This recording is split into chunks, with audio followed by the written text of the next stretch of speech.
Some people go to Italy or India or Israel in order to have a spiritual experience, but not me. I go to Belgium.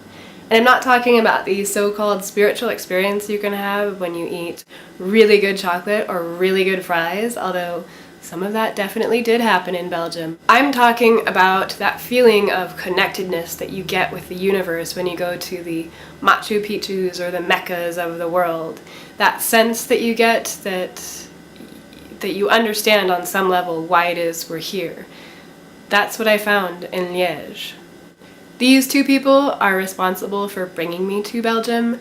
They are Leo Palmera and Camille Pierre, and here I've photographed them at a radio station where we were being interviewed about our projects.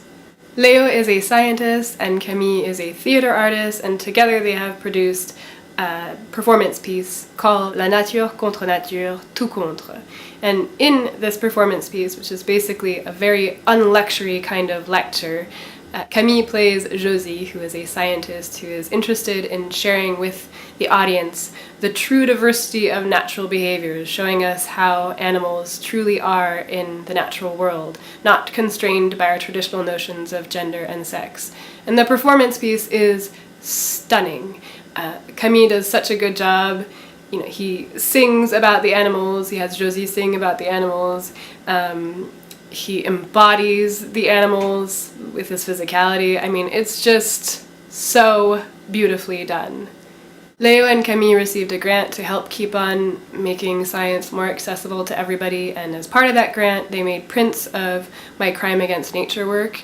And in this image, you can see we're putting hanging hardware on the back of the prints, and the third person in this image is Linda, who is Leo's partner, and she is fabulous for all kinds of reasons, but in this image and these images, she really made the hanging of the show so much more smooth, and I'm so grateful to her for that. So basically, Leo and Camille wanted to have my project, Crime Against Nature, there in order to be like another facet, another way of making science more accessible, another sort of entry point into how people might learn about the natural world.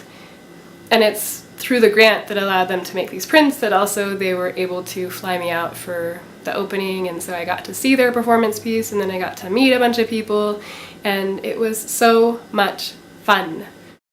The prints of my work are up at the Point Culture in Liège through the end of November. And here you can see that the radio came to us. The radio host that we had gone and spoken on his show came and did some recording of the opening.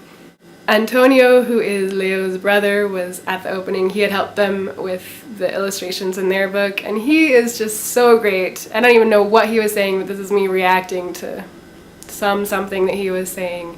I met so many wonderful people, and a lot of them, sort of the opening of the conversation was, "So, are you liking the weather here? Because it's very gray in Belgium." And this is just one of the sunrises that I saw while there.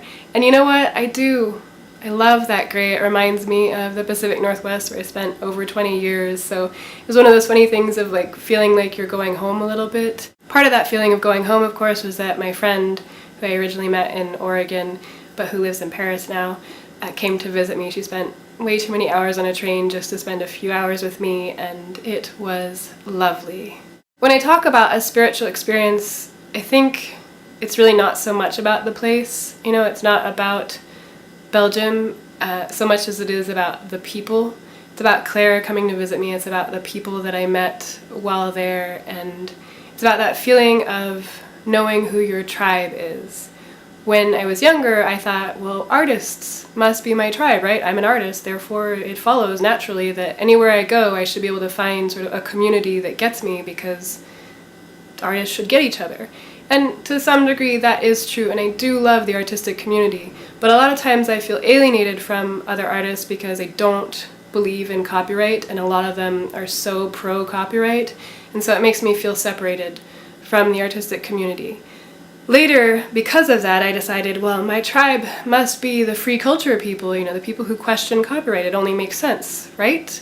And it's true that I love that community as well, and I spend a lot of time in that community, but in the end, I feel alienated from that community sometimes as well, because there are people in it who are really certain that their way of questioning copyright is the only way, and it feels very closed to me. And not everyone is like that, of course, but the people who are really make me feel not good. And so what I've learned over the years is that my community is people who are open, who are curious, who want to learn about the world, who are always asking questions and listening to others. And it's not really easy to find that community anywhere that you're going. You know, it's hard to find those people right off the bat. And but in Belgium, I got really lucky.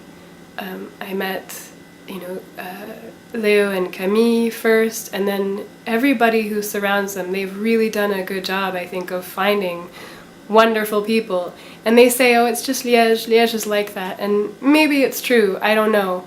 But it was truly wonderful, and it was one of those moments where I felt like, this is it. This is why life matters. This is why I do what I do. And it was beautiful. If you'd like to receive an email every time I publish a video like this one, or an article, or an artwork, you can sign up through Patreon. It's just $1 a month. That money makes all the difference to me, and it makes you eligible for regular giveaways of my original artwork.